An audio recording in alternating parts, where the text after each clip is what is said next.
It was a busy Monday morning at the university.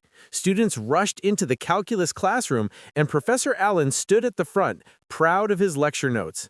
But today, he noticed someone unusual, the janitor, Miss Harris, quietly cleaning the classroom.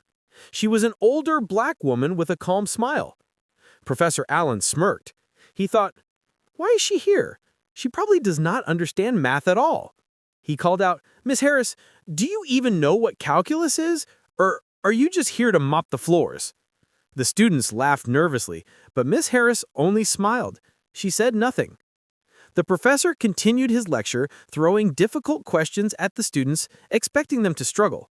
Then, in the middle of class, a student whispered that Miss Harris had a PhD in mathematics from a top university, something the professor had no idea about. Curious, the professor decided to test her. He wrote a very difficult problem on the board. "If you can solve this, I will admit you understand my work," he said, thinking she would fail. Miss Harris walked to the board slowly, her eyes calm. She picked up the chalk and began writing, solving the problem step by step. The classroom went silent. Within minutes, the problem was perfectly solved. The students gasped. Even Professor Allen could not hide his shock.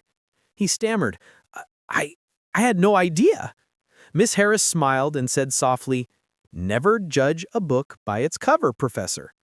From that day, the students and staff saw Miss Harris differently, not as a janitor, but as a brilliant mind who could never be underestimated.